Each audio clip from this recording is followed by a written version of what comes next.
Hey everyone, Victor is here, and in this video I want to talk about organocuprates, also known as Gilman reagents.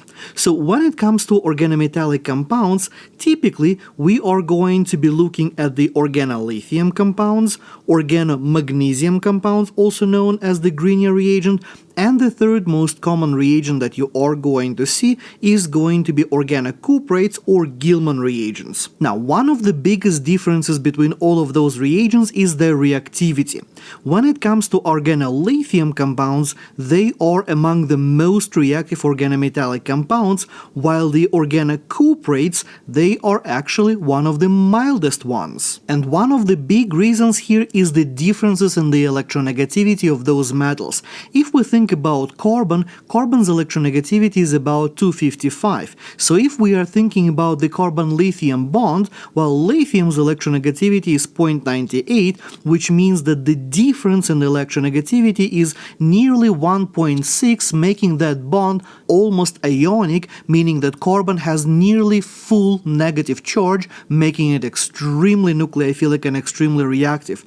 If we compare it to magnesium, let's say, well, magnesium's electronegativity is 1.31, which means that now the difference is about 1.2, which is very polar, but not as polar as in the case of lithium.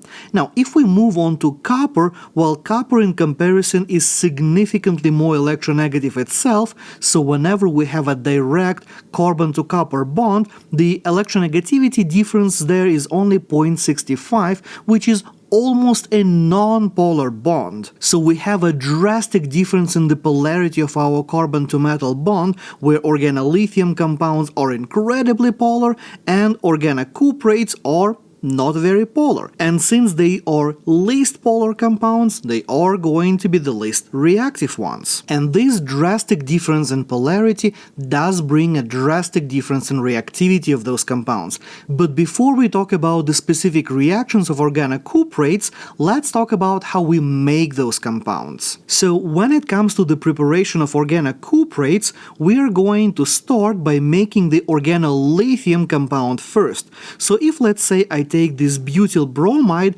I would treat it with 2 equivalents of lithium, and as a result I'm going to get butyl lithium and lithium bromide, which we don't care about, that's just our waste products. In order to make the organocuprate now, we are actually going to react our organolithium compound with copper iodide, so I'm going to redraw my organolithium compound, and the important thing to remember here is that we need 2 equivalents of our organolithium molecule. Then we're going to react it with the copper iodide, and the important thing here is that it has to be copper 1 iodide. The oxidation state of this copper has to be +1. Normally, we are used to seeing copper with the oxidation state of +2, however, for these purposes we need copper +1. As a result of this reaction, we are going to end up with this molecule where copper is now attached to 2 equivalents of our alkyl group, and lithium is our counter ion. Now, this is actually a simplified version of the structure for this molecule of the organocuprate. The actual structure is a little bit more complex than that, but that will work for our purposes.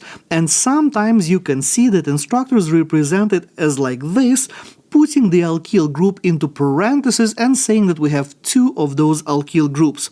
And probably one of the most common mistakes or issues that I see with the representation like that is going to be the carbon counting. So in this case, I have 1, 2, 3, 4 carbons in my alkyl chain. So whenever you are seeing representation like this, make sure you are paying very close attention to how many carbons you have, so you don't accidentally add one or, lose one when you are doing your reaction.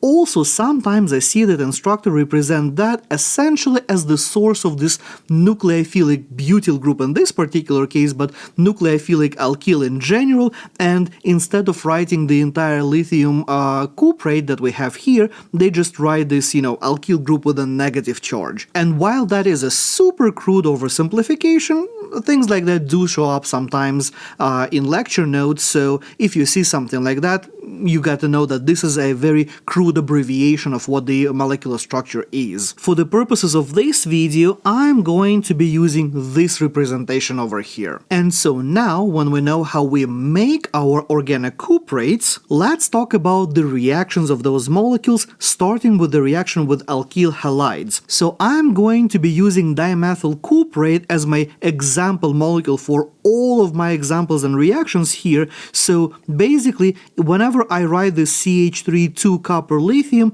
I mean that we are going to be looking at that as a source of CH3 minus nucleophile. And I'm going to understand it as such. So if I look at a sample reaction here, where I'm reacting this alkyl halide with my dimethyl cuprate, well, in this case, the carbon connected to my bromine, which is a leaving group, is going to be my electrophile, and my dimethyl cuprate is going to be my nucleophile, my source of CH3 minus of my nucleophilic methyl group, giving me the final product looking like this, where I have just made a new bond right over here, so I will show it as a new bond. Now, this reaction might seem like a very simple case of the SN2 reaction, but I assure you it is not. So while we are making a bond between the nucleophile and electrophile and the leaving group just pops off, it is inappropriate to show that as an SN2 mechanism, because let me show you a different example. Let's say I look at the molecule like this. In this case, my carbon over here is sp2 hybridized. And we know that we do not do SN2 reactions on sp2 hybridized atoms. And yet, in this case, reaction works. And we are going to end up making a new carbon-carbon bond right over here between our sp2 hybridized atom and that methyl group. Now, to make it even more fun, let's look at this example, for instance. In this case, I have an aromatic ring, so the carbon that I have over here is not only sp2 hybridized, but even if I wanted to do an SN2 attack on that carbon, I would have to originate my attack from like a middle of the ring, which doesn't really make any sense, and yet this reaction works just as fine. And in this case, again, I'm going to end up making a new carbon-carbon bond between my aromatic ring and this methyl group. So remember, while this reaction might seem like a simple SN2 reaction, it actually is not, although we are going to end up making a new bond between the electrophilic carbon, whatever that carbon might be, sp2, sp3 hybridized, doesn't matter, and our nucleophile that we are bringing with our Gilman reagent. And while this reaction does seem pretty good on paper, in reality it's a little bit messy. It does give decent yields in some cases and completely fails in some other cases. However, it is a nice workaround if you need to make a carbon-carbon bond, and maybe some other coupling reactions like palladium chemistry is not available to you for whatever reason. But if we compare it to another common organometallic compound, which is the Grignard reagent, and we try to react our butyl bromide with, let's say, methyl magnesium bromide over here, we are not going to see any meaningful reaction whatsoever. And while the Gilman reagent reacting with alkyl halides might be messy in reality, it is still better than no reaction when we need to make a new carbon-carbon bond. Now, moving on, let's talk about another reaction which is actually quite useful. That is going to be the reaction of the Gilman reagents with acid chlorides. So I'm going to bring butanyl chloride over here, and I'm going to react it with my dimethyl cuprate with my Gilman reagent. And to show this mechanism, because here we are actually going to be showing mechanisms typically, I'm going to draw out my dimethyl cuprate like so. So now we are going to see essentially a nucleophilic attack from our cuprate over here onto our carbon of the carbonyl, giving us the following product of the nucleophilic attack, which we recognize as a tetrahedral intermediate. And as any tetrahedral intermediate of this sort, where we do have a leaving group, and in this case chlorine is our leaving group, we are going to kick our leaving group out like so, giving as a result the following product here. And here is something interesting. When we get our ketone ketone over here, that is actually our final product, because when it comes to the Gilman reagents, they do not react with aldehydes or ketones. So this is a way how you can use organometallic compound to make a ketone and not overreact it. So here is another example. Now I'm going to bring this benzoyl chloride and I'm going to react it with my organometallic compound again. So like in the previous case, I'm going to show this nucleophilic attack on my carbon of carbonyl like so, giving me the following tetrahedral intermediate.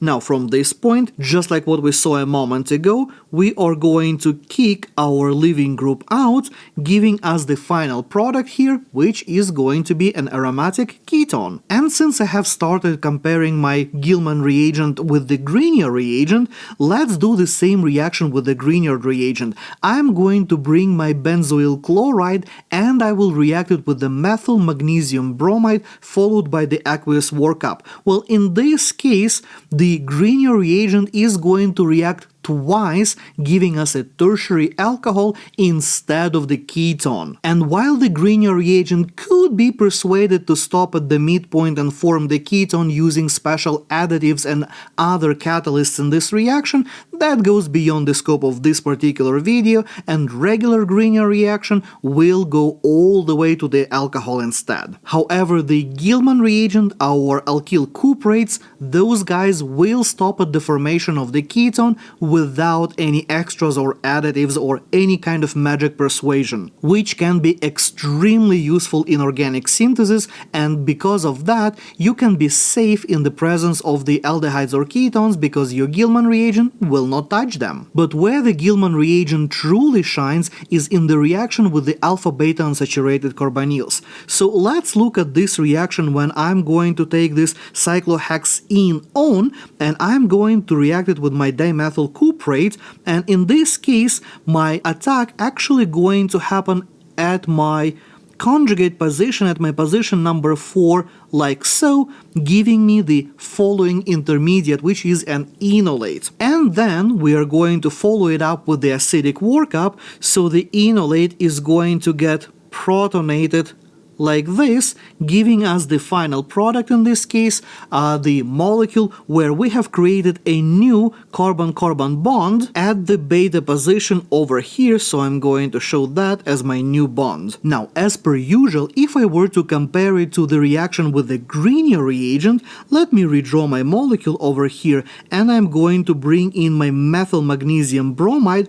Well, in this case, my methyl magnesium bromide is actually going to attack the carbonyl, and here we are going to see what we would classify as a 1,2 addition, giving us the following intermediate, which we of course going to do the acidic workup, so I'm going to bring my water in, I'm going to show this acid-base step, the proton transfer like this, giving me the final product looking like so. So as you can see, by using the Grignard versus Gilman reagent, or Gilman versus Grignard, however you want to think about that, you can dictate where exactly the nucleophilic attack is going to go. You can do either 1,4 addition with the Gilman reagent or 1,2 with the Grignard reagent. So remember, if you want a 1,4 addition, you're going to use the Gilman reagent. If you want a 1,2 addition, well, we are going to use the Grignard, or maybe if you want to use organolithium compounds, they're going to do the same trick as Grignard, attacking at the carbonyl instead of the beta position. Now, here is something cute.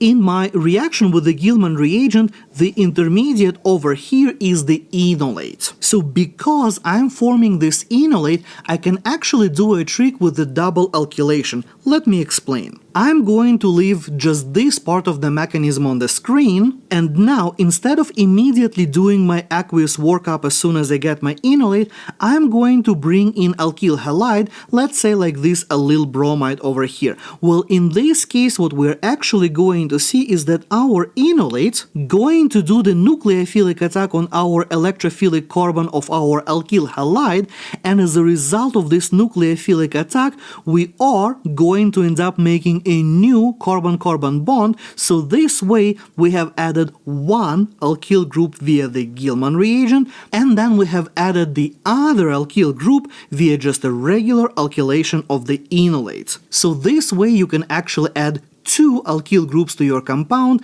via a single synthetic procedure, which is always a good idea to keep in mind because that allows you to save a lot of time in the lab. So, what do you think about the Gilman reagents? Are you ready to use them in your next multi-step synthesis? Let me know in the comments below. And as always, thank you for watching. If you like this video, then hit the like button and subscribe for more. Check out this video next, and I'll see you next time.